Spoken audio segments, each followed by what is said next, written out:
Just take a second and really let that quote sink in. A former German soldier, a prisoner of war, is talking about a soft drink. But he's not describing a taste, is he? He's describing a future he never knew existed. He calls it sweet, fizzing, completely unnecessary. And that's the key part, available to anyone for a nickel. That one drink, he says, held everything his home country wasn't. It's an incredible thought, and it's at the heart of one of the most bizarre and, frankly, one of the most effective weapons of World War II. A weapon that wasn't a bomb or a bullet. So that brings us to this question, which I know sounds kind of crazy, right? How could something as simple, as trivial as Coca-Cola or a scoop of ice cream possibly play a role in taking down one of the most brutal ideologies the world has ever seen? Well, the answer is way more fascinating than you might think. It pulls us right into the psychology of war itself and the unbelievable power of just everyday stuff. All right, so let's get into it. What we're going to explore here is how America's almost ridiculous ability to produce things, even the most normal, non-essential things, became this quiet psychological weapon. A weapon that methodically dismantled the entire belief system of literally hundreds of thousands of enemy soldiers without firing a single shot. This isn't just a story about snacks. It's a story about what happens when years of propaganda crash head-on into an undeniable and honestly, a delicious reality. To really feel the impact of this, you have to put yourself in their shoes. Okay, picture this. It's the summer of 1943. You've got these battle-hardened German soldiers from the famous Africa Corps. These guys are tough. They've been through some of the most vicious fighting in the desert. Now, they're prisoners, being shipped to America. And for years, they've been fed a steady diet of propaganda telling them that America is a failed state, that it's weak, decadent, probably starving, and that they'll be treated with nothing but brutality. They're braced for the absolute worst. And then, reality hits, and the difference is just jarring. The Nazi propaganda machine promised them cruelty and starvation. Instead, one of their very first meals is an American K-ration. Now, you have to know, American GIs complained endlessly about these rations. But for these German soldiers, it was a feast. It had crackers, cheese, even candy.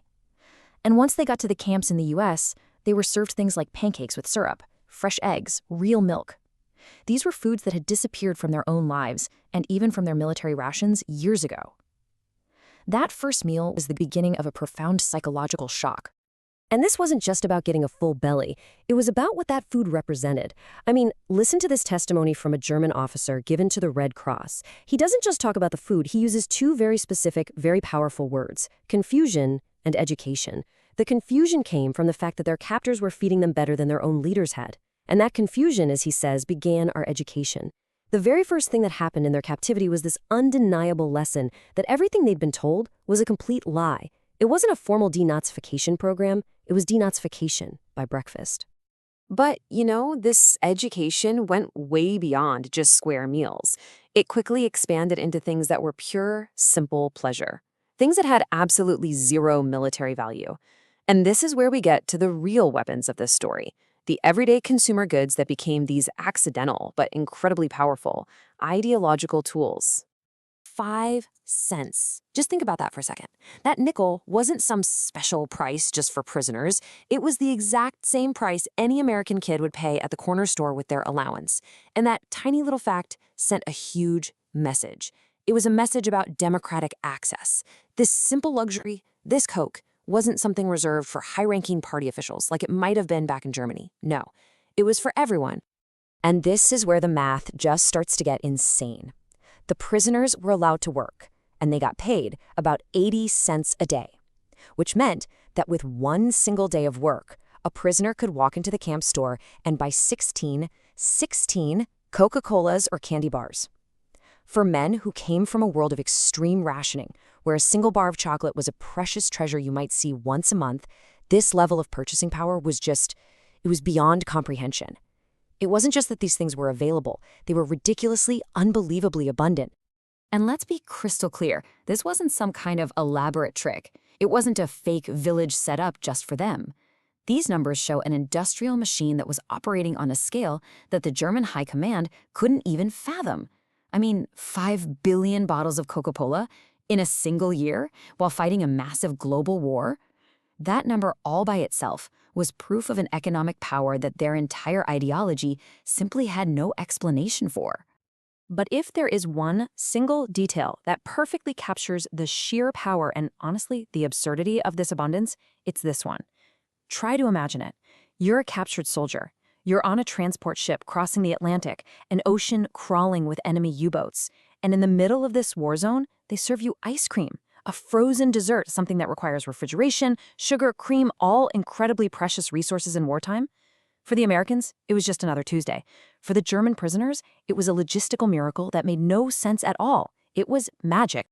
So all of these experiences, the pancakes, the Cokes, the ice cream at sea, they forced the prisoners to start asking a much, much bigger question.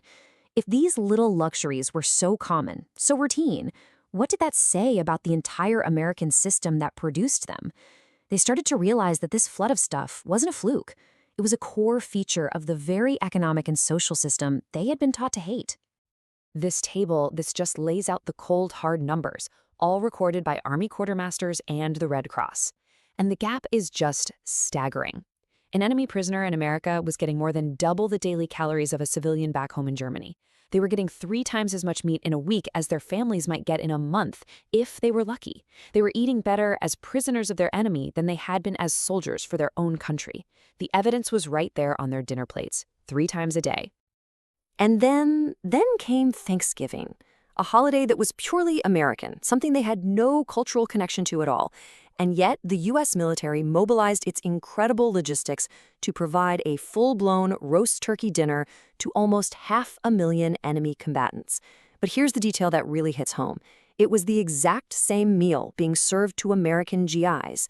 That single decision to treat the enemy prisoner to the same holiday feast as your own soldier was a direct assault on the very foundation of Nazi ideology, with its rigid ideas of racial superiority. So this constant daily confrontation with America's overwhelming abundance, it led to one of the most ironic and really one of the most profound turning points in this whole story. The psychological defeat was becoming so total that the very roles of who was powerful and who was weak, who was a provider and who was dependent, they started to flip upside down.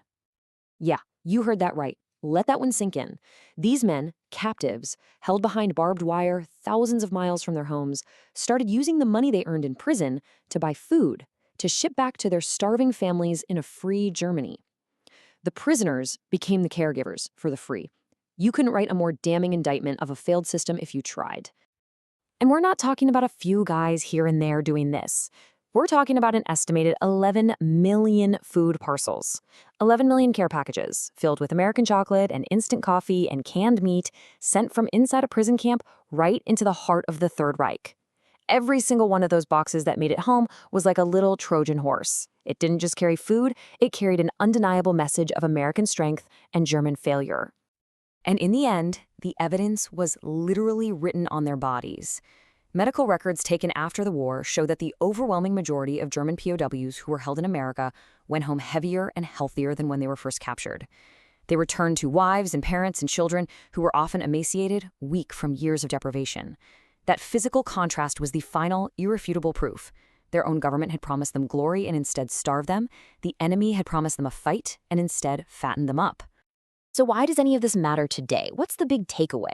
Well, it matters because this bizarre education that these hundreds of thousands of men received in American camps, it didn't just stop when the war ended. They packed those lessons up and they carried them home. And those lessons became a fundamental part of the blueprint for rebuilding a brand new post-war West Germany. And here's the real payoff, the long-term impact. When the Marshall Plan was proposed to rebuild Europe, a lot of Germans were naturally suspicious. But a powerful, credible group of people spoke up in favor of it, the former POWs. They could stand up and say, no, this is real. America's wealth isn't a myth. We've seen it. We've tasted it. They had seen the factories, the farms, the sheer genius of mass production, and they took those lessons and helped build what became known as the Wirtschaftswunder, the German economic miracle. They had learned a critical lesson, one nickel Coke at a time. A prosperous society is a stable society. And that brings us back to this final, devastating testimony from another officer. It just perfectly captures the entire journey we've been talking about. The war wasn't just lost on the battlefields of Europe and the Pacific. For these men, the final defeat was the total collapse of their ideology when faced with the reality they simply could not deny. In the end, the ultimate symbol of American power wasn't a tank or a bomber. It was the casual, almost throwaway ability to give ice cream to your sworn enemy. So it all leaves us with this one big question to think about, doesn't it? What is the true measure of a nation's strength? Is it really measured by its armies, its ability to conquer and to dominate? Or is it measured by its capacity to create so much, to be so productive, so abundant, that it can afford to be generous, even to its enemies?